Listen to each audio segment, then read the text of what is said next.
Ela é Laurenice Noleto Alves, conhecida como Nonô Noleto. Jornalista, escritora, trabalhou em vários jornais de Goiânia e do Brasil e chegou a cobrir até a Constituinte. Uma grande referência como mulher feminista e jornalista aqui do estado de Goiás. Hoje se dedica a escrever livros lindos que vale a pena você conhecer.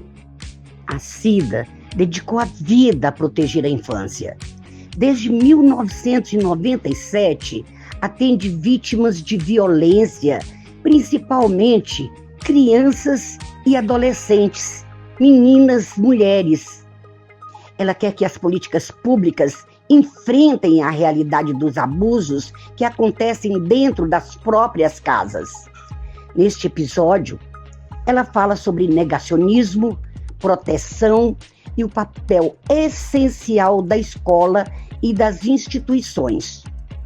Uma conversa necessária sobre coragem, verdade e o compromisso de cuidar de nossas crianças. Quando você olha para trás, o que é ainda mais difícil para a gente conseguir proteger de verdade as crianças desses abusos, dessa violência?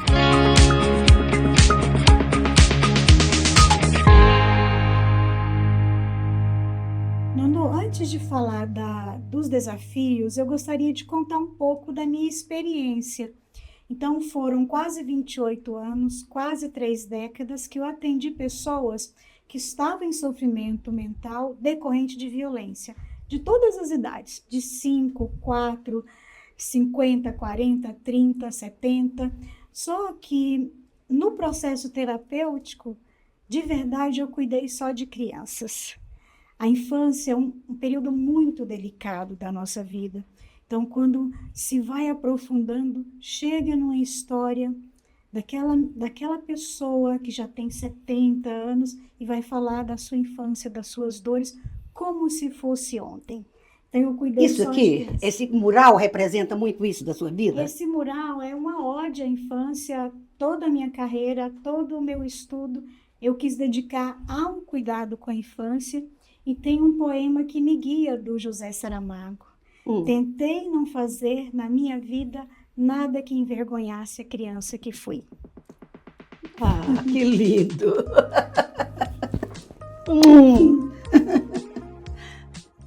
Nonô, agora vamos tomar um café, sentar e conversar um dedinho de prosa sobre esses 28 anos? Vamos!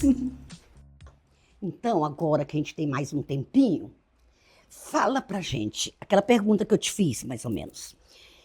Quando você começou a atender a pessoas com violência, desde 1997, faz muito tempo, hein?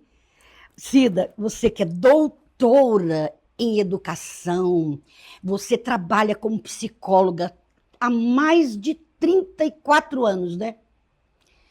O que foi esse período? O que você fez? Como é que foi as dificuldades enfrentadas naquele tempo e hoje para proteger as crianças de violências, de abuso? Nonô, quando eu comecei o meu trabalho, nós fazíamos parte de um movimento muito forte de defesa de criança e adolescente, e naquele período a nossa principal demanda, luta, era mostrar que a violência existe e convencer as pessoas de denunciar para proteger as crianças. Passamos por várias fases. E eu posso te dizer, Nonô, que hoje está pior do que quando eu comecei. Infelizmente. Infelizmente. Meu Deus. Nós temos uma rede que está mais precarizada. Nós temos Rede de saúde. Rede de atenção. Que pode ser a saúde, educação, assistência social. Nós temos, infelizmente, uma captura desse tema que é tão importante, que é a defesa de direitos de criança e adolescente por segmentos ultraconservadores, que em vez de tomar as medidas corretas de proteção, usam discursos moralistas que não vão proteger as crianças de verdade. Então, a gente está vivendo um momento muito delicado, muito difícil.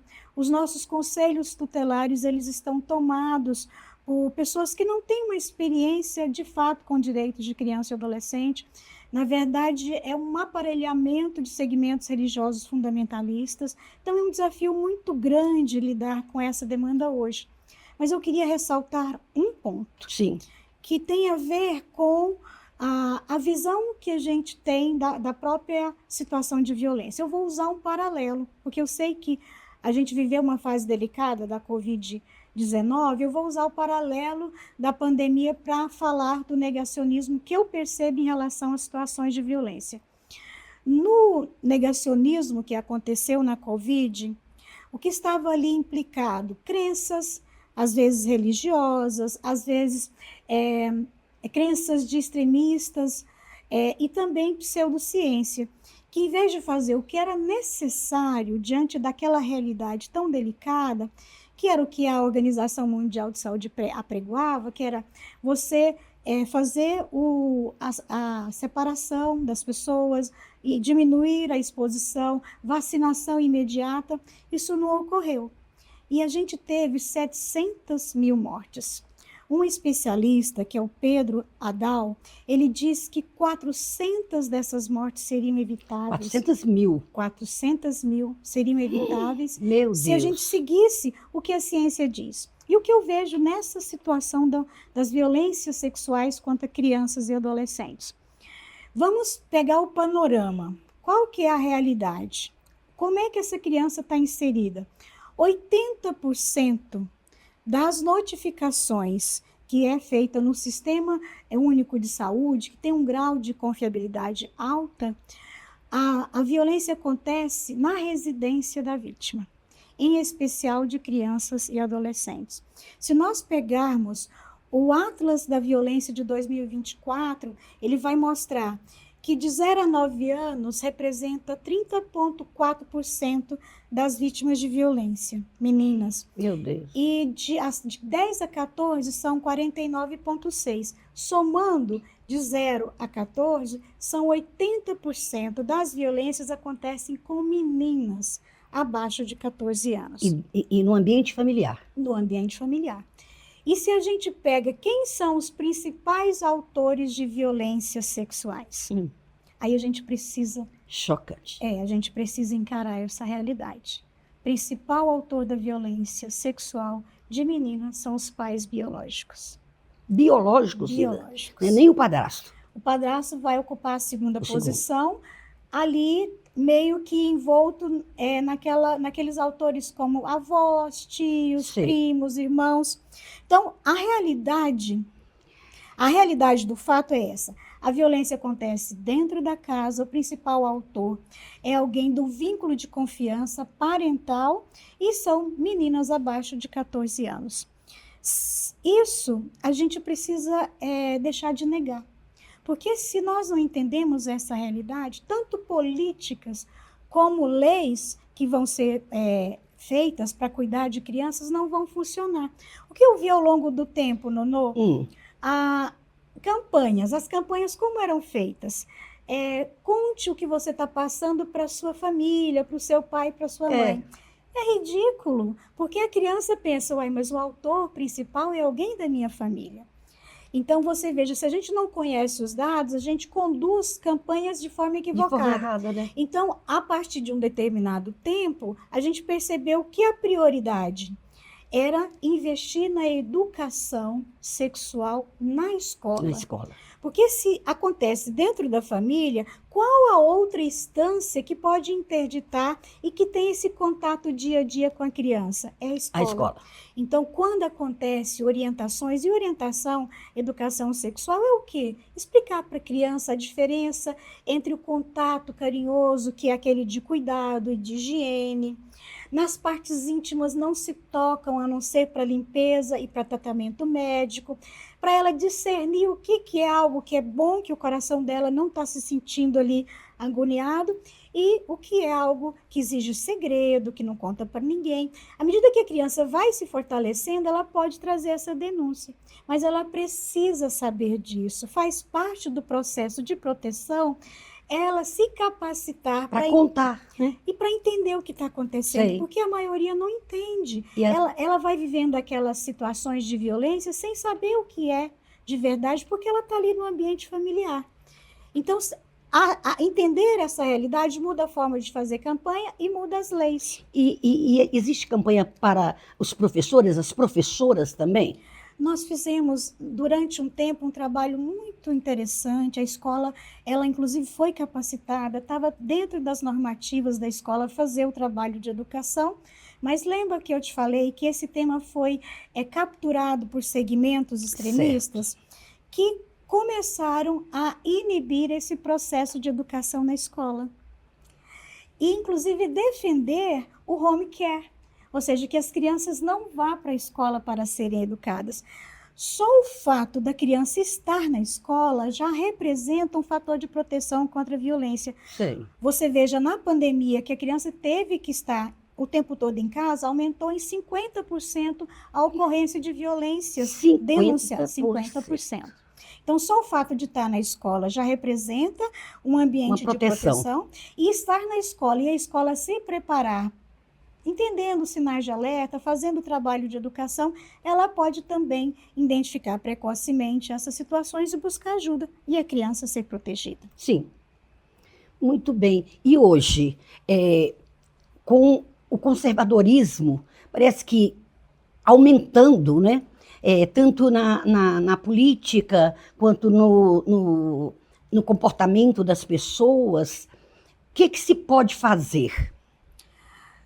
Nono, o importante é que a gente estabeleça diálogos com as famílias. As famílias têm direito a ter sua própria crença, sua religiosidade. Nem todas as famílias têm essa realidade. Algumas famílias são realmente protetoras. Aí eu gostaria de falar, se a gente falou que o principal autor de violência é um homem, é o pai, é o padrasto, é o avô, é o tio, é o irmão, é o primo. Então, como a mãe? A mãe, exatamente. Eu queria falar desta figura. Sim. Nós temos várias características, nem todas têm o mesmo perfil. Eu acompanhei mães que, de forma verdadeira, não é um processo de negação, nunca souberam que a filha estava passando por situações de violência. Eu nunca vou esquecer de uma senhora, na altura dos seus 50 anos, ela chorava, que eu pensei que as veias iam arrebentar, de tanta raiva, revolta de saber que a filha tinha sido violada por seu, então, companheiro, pai da menina. Essa não sabia, como muitas, a maioria não sabe, porque não teve acesso a informações para entender o que estava acontecendo. Sim. É comum as vítimas adultas contarem quando já têm condições de falar. E tem algumas outras mães que não conseguem lidar com a verdade. A criança dá sinais, a criança fala, mas ela entende que pode ser um mal entendido, na melhor das hipóteses. Algumas, elas responsabilizam a criança, aí é muito doloroso. Elas falam, o que você fez para ele fazer isso? Isso não é tão ruim assim. Eu já ouvi mães, eu passei coisas piores, isso que você viveu não é nada. Então, colocando a menina ali numa situação de desproteção. Mas a gente tem mães, inclusive, que participam da situação de violência e um número muito ínfimo de mães que também cometem violências sexuais contra meninos ou meninas.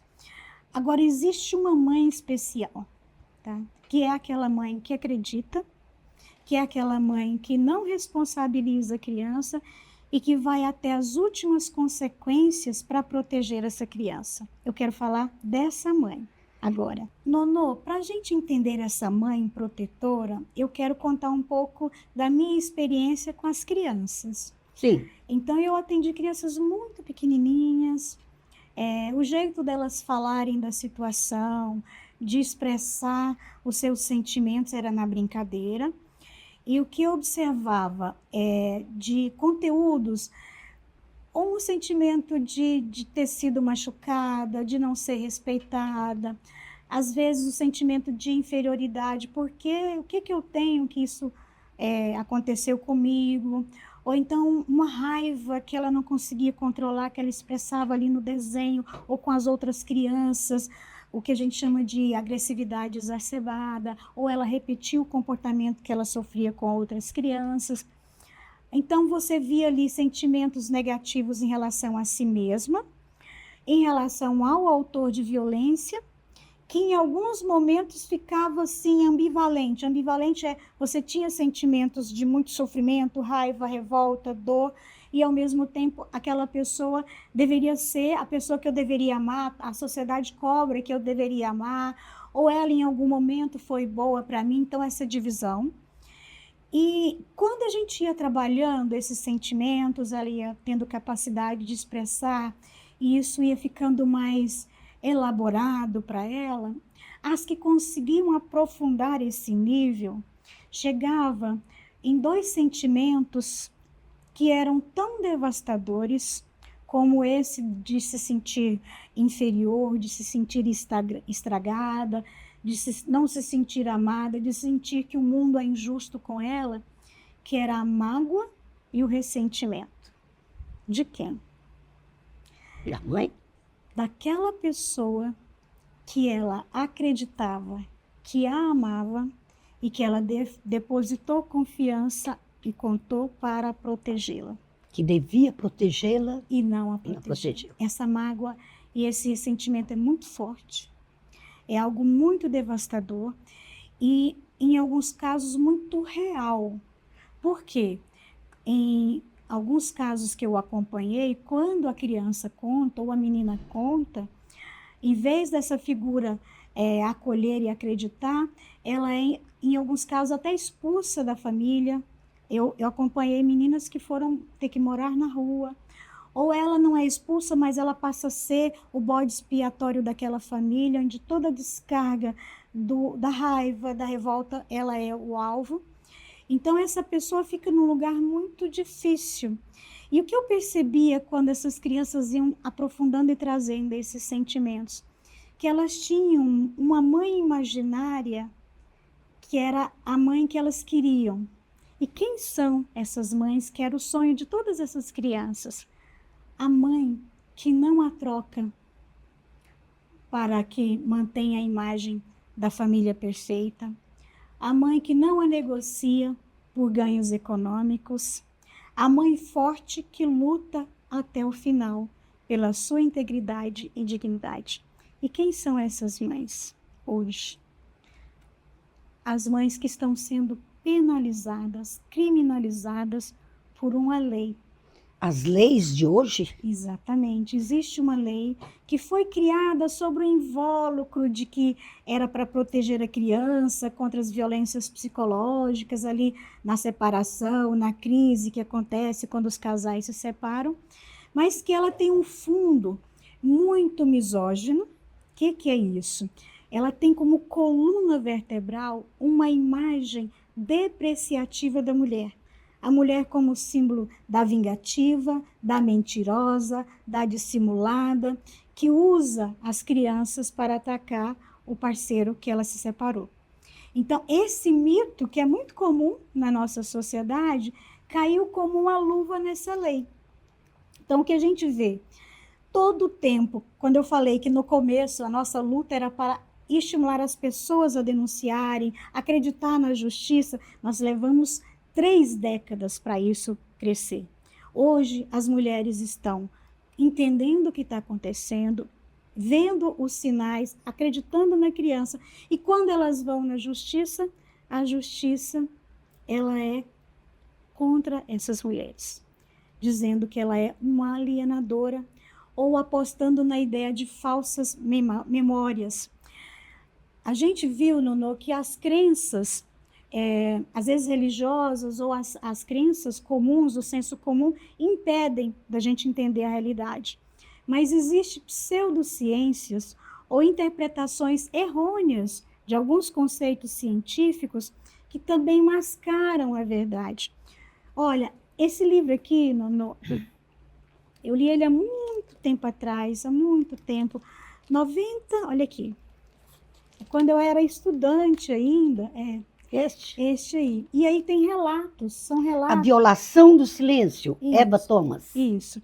Existe relatos de várias vítimas E um relato que aparece aqui é que uma das vítimas conta num grupo terapêutico a experiência da violência incestuosa, a violência sexual que ela sofreu pelo pai, e a interpretação desse terapeuta é de que ela estava tendo fantasias edipianas com o pai, que isso era um sonho, que isso era normal, ou seja, uma interpretação que durante muito tempo funcionou, ainda funciona, mas que hoje foi substituído por essa ideia de falsas memórias.